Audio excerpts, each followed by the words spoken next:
خدا تجویز دی د منظور سره ودرېږو مشره قدرمنه محترمه دا ته سوی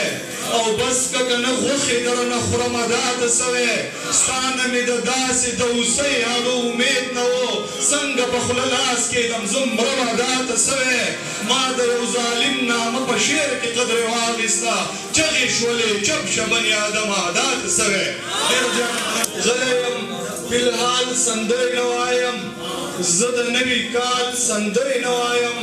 دا د مغل خیلو د لښکر خلک دوی ته د خوشحال سندرې نه وایم چې څه خلکو ضرورت له ضروري رنګونه خپل کړل څه خلکو په هر حال کې معیاري رنګونه خپل کړل چې چېرته اجازت د خپلې خوښې د رنګ نه و کوم هلته منظوریانو منظوري رنګونه خپل کړل ما د ازغو په غېږ کې خوب لکه ګلاب کړی دی زما سندرو چې راویښ نه کړو راویښ به نه شي په سره پښتو مې ورته غږ د انقلاب کړی دی مشره د دې نه زوروره مینه څه ته وایي موږ په لکه خلکو کې یو ستا انتخاب کړی دی نظم دی تاسو ټول ته عادلرحمان ته خصوصي توګه ډالی دی چې دا څوک دی د بلبل غوندې چغار کوي لګیا دی دا څوک دی په پښتو ژبه ګفتار کوي لګیا دی دا څوک دی چې کردار د یو سالار کوي لګیا دی دا څوک دی د ولس دپاره کار کوي لګیا دی دا څوک دی د غاصب په سر ګزار کوي لګیا دی دا څوک دی چې د ظالم د ظلم شمار کوي لګیا دی دا څوک دی چې پوښتنې په بار بار کوي لګیا دی دا څوک دی چې نیوکې په سرکار کوي لګیا دی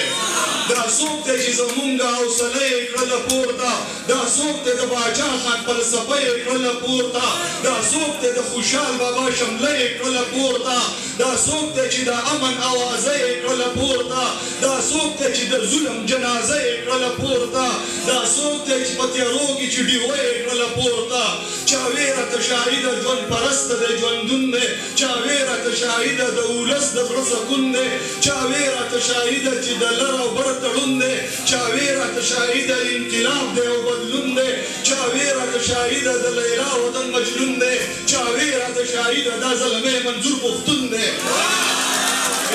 چا ویره ته شاهده انقلاب دی او بدلون دی چا ویره ته شاهده د لیلا وطن مجنون دی چا ویره ته شاهده دا زلمی منظور پښتون دی ما زر زر ورته ووایي چې سلام مې ورته وایه په مینه محبت او احترام مې ورته وایه ډېره زیاته مننه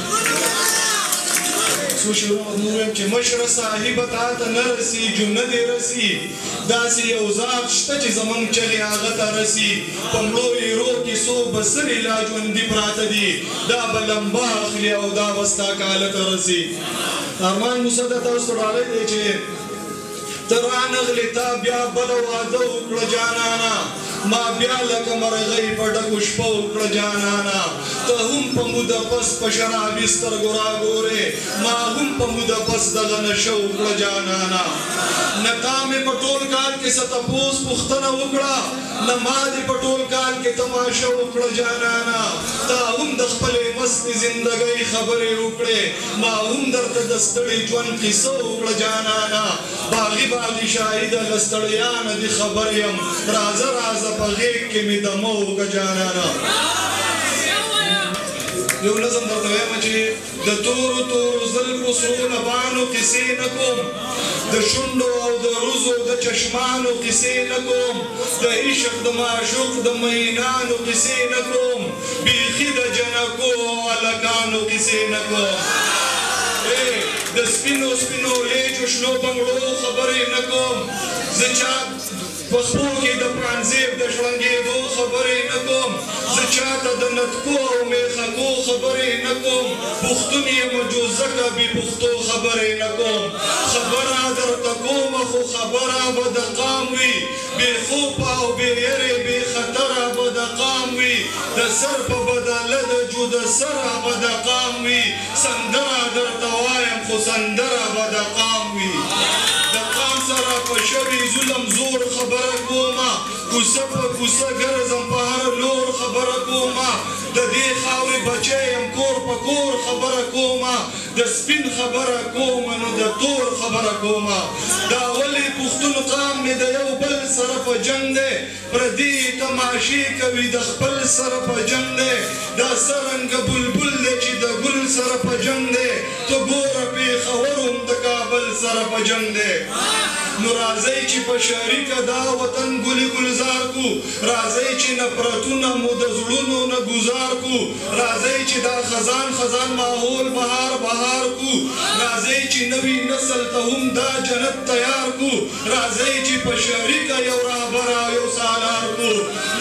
د علم او د پوهې د شعور سره ودرېږو نران یو باتوران یو د باتور سره ودرېږو د پت او د پښتو او د غرور سره ودرېږو زما خدا تجویز دی د منظور سره ودرېږو د علم او د پوهې د شعور سره ودرېږو نران یو باتوران یو د باتور سره ودرېږو د پت او د پښتو او د غرور سره ودرېږو زما خدا تجویز دی د منظور سره ودرېږو خبرې دي خوږې دي د خبرو دي قربان باغي باغي شاهده د سندرو دي قربان